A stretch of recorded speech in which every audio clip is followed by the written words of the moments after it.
Bonjour les marketeurs et les marketeuses, et dans la vidéo d'aujourd'hui, j'aimerais vous proposer 3 métiers du digital qui vont vraiment performer aujourd'hui et dans plusieurs années encore, parce que ce sont des métiers qui existent déjà depuis très longtemps, en tout cas depuis quelques années, voire plusieurs années pour certains. Et dans ces métiers, j'aimerais vous donner les raisons pour lesquelles vous devez absolument vous former aujourd'hui si vous êtes intéressé par le domaine du digital. Si vous êtes dans le marketing ou que vous êtes intéressé tout simplement par tout ce qui est sur le web, ce sont des métiers qui sont vraiment porteurs, que vous n'avez pas forcément besoin de faire des études de 5 ans. En fait, vous devez juste apprendre une compétence et vous devez ensuite l'appliquer et vous pouvez gagner de l'argent au quotidien en rendant des services à des entreprises.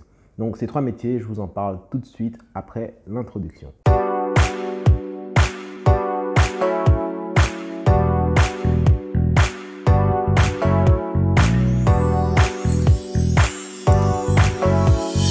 Alors tout de suite, on va passer au premier métier qui est celui du Social Media Manager. Social Media Manager qui est différent du Community Manager parce que le Community Manager, principalement sa tâche, c'est la gestion de la communauté.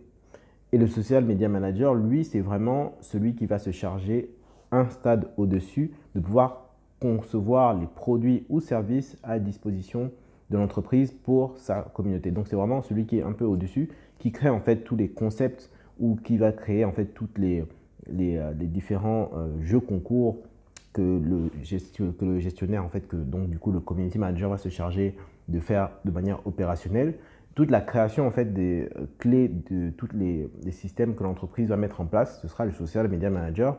Pourquoi est-ce que c'est beaucoup plus intéressant d'être dans ce step-là, donc au niveau du social media manager? Parce qu'en fait, c'est celui qui, en amont, va penser toute la stratégie de la prise en charge de la communauté par rapport à l'entreprise. Je m'explique. L'entreprise aujourd'hui, elle a une direction.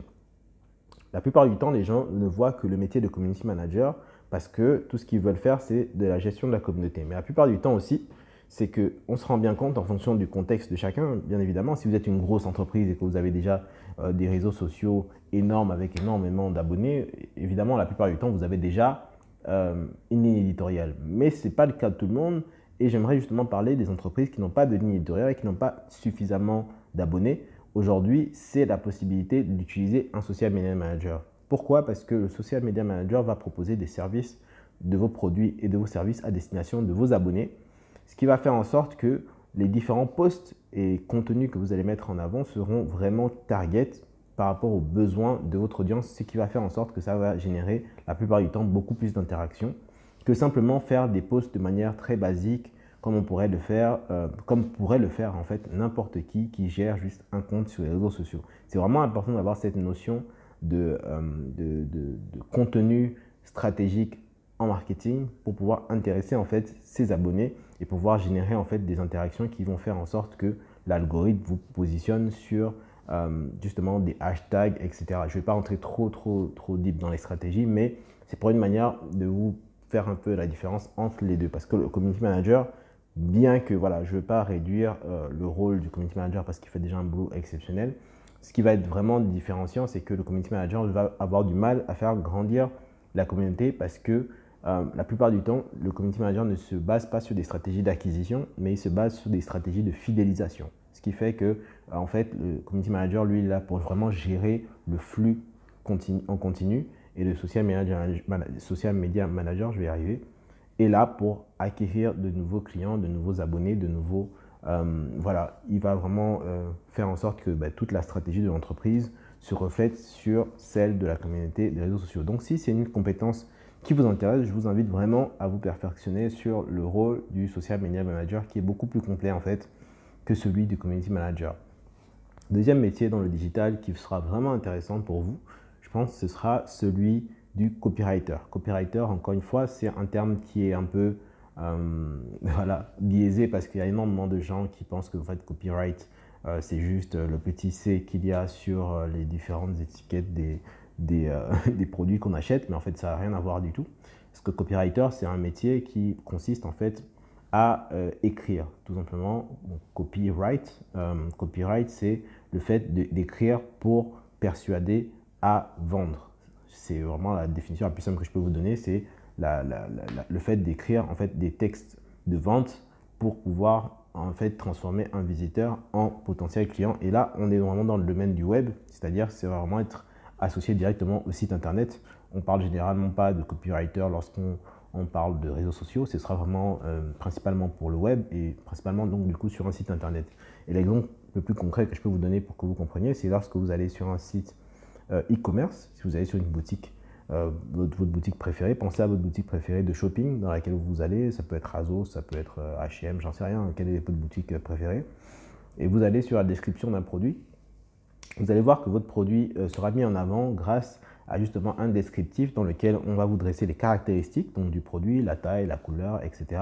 Mais on va aussi vous dresser deux autres aspects qui ne sont pas négligeables, qui sont donc les avantages que vous avez à acheter le produit et les bénéfices. Donc ces caractéristiques, avantages et bénéfices, c'est une stratégie basique pour tout copywriter, tout simplement de pouvoir décrire en 3 étapes quels sont justement votre intérêt à vous d'acheter le produit plutôt que d'aller chez un concurrent ou de ne pas acheter tout simplement. Et vraiment, c'est une technique de base que je vous donne, mais il y a énormément de techniques. Ça peut être AIDA aussi qui permet d'attirer l'attention, qui permet de développer l'intérêt du client et ensuite de permettre de passer à l'action. Et ce sont des petites astuces comme ça que les copywriters utilisent au quotidien pour vous vendre sans que vous ne vous en rendiez compte parce qu'en fait, en réalité, c'est totalement transparent.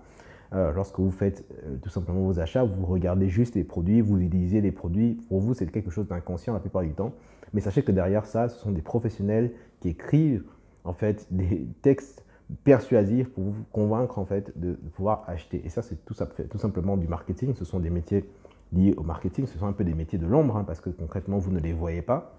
Vous ne savez pas qui est derrière les mots la plupart du temps. Ce n'est pas un article de presse dans lequel vous allez voir à la fin le nom de la personne qui écrit. Non, ce sont vraiment des mots qui sont rédigés par un copywriter qui est en interne dans l'entreprise pour la plupart, ou en externe d'ailleurs, ça peut être un indépendant qui écrit la plupart du temps les textes pour le compte de l'entreprise. Et donc si c'est un métier qui vous intéresse, vraiment, je vous invite à vous former parce qu'encore une fois, ce sont des métiers qui ne nécessitent pas de faire 5 ans d'études.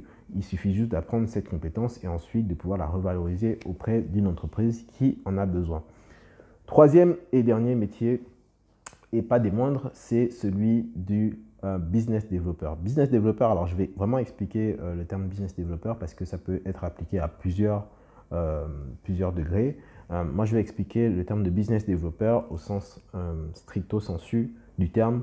C'est celui de développer en fait un business, mais de manière totalement commerciale.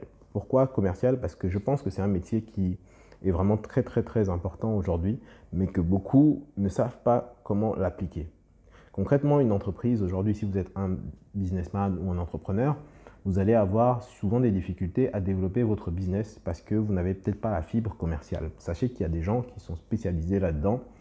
Pour avoir, moi, un background commercial, je sais très bien de quoi je parle. Notre objectif, c'était tout le temps, la plupart du temps, lorsque j'étais commercial, c'était de vendre. On n'avait qu'un seul objectif, c'était vendre. Et voilà, moi, pourquoi je me suis un peu éloigné du domaine commercial et que j'ai voulu apporter un peu cette dynamique marketing, c'est parce que je savais très bien que le côté commercial avait quelques limites et que le marketing allait m'apporter justement une vision beaucoup plus globale à mon parcours. Mais voilà, c'était juste une parenthèse pour vous dire que le domaine commercial, c'est vraiment très important.